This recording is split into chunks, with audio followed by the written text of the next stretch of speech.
My name's Erwin Jackson and I'm Deputy CEO of the Climate Institute. Over the next 2 weeks I'm going to be in Doha, Qatar for the next round of UN climate change talks. Doha is an important meeting.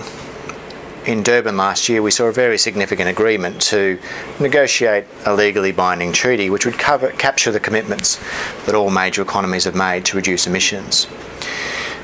For that to happen, however, we need to see the streamlining of the negotiations, which really involves two key elements. The first is doing legal amendments to the Kyoto Protocol. Kyoto Protocol was the first legally binding treaty we saw under the UN Framework Convention on Climate Change. It was agreed in 1997, came into force in the middle of last decade, but it really only covers a fraction of global emissions. But the key thing about Kyoto is that it is a benchmark of trust. Without new Kyoto commitments, then major economies like China, India, Brazil and South Africa will not take on commitments themselves. So Kyoto is a key bridge towards a new legally binding instrument. And in Durban last year, we agreed formally that new amendments to the Kyoto Protocol would come into force from the beginning of next year.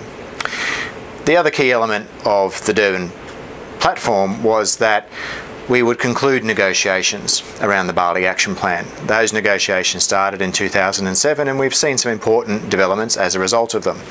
We saw in advance of Copenhagen all major emitters coming forward with pledges to reduce emissions. We saw in Cancun those pledges being anchored under the UN Framework Convention on Climate Change. And we've seen policy innovations like the Green Climate Fund, which would see developed countries help finance the world's poorest countries in the needs that they have in terms of reducing emissions and adapting to an increasingly hostile climate.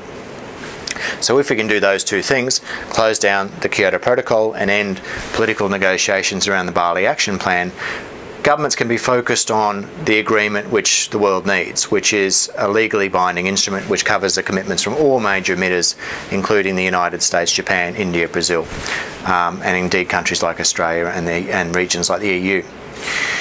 In advance of Doha, Australia made an important announcement. It agreed that it would join with countries like the EU and Norway and Switzerland and a few other countries in taking on new commitments under the Kyoto Protocol.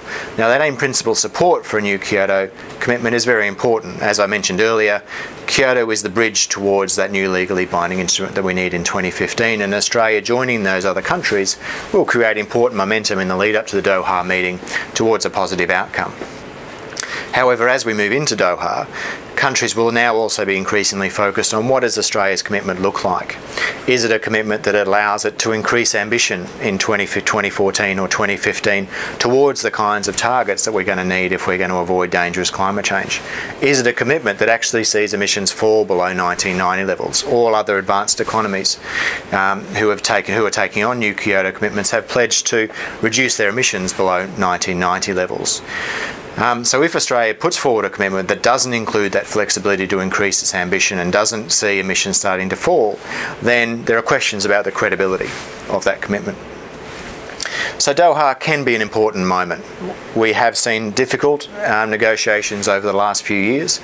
However, despite that, we have seen countries continuing to act. We've seen China beginning to implement carbon pricing, South Korea beginning to implement carbon pricing, likewise in South Africa, strong regulations emerging in the United States, and actions all over the world to drive clean energy investment and low carbon development.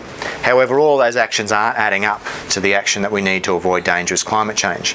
And if we can get a treaty in 2015 that can give the countries confidence that they can go further in the actions that they're already taking domestically, then that will also be an important moment in the negotiations. And to get there, we do need to see Doha streamline the negotiations, focus governments on the main game, and get us on a solid path towards the meeting in 2015, which we hope will deliver a new legally binding treaty.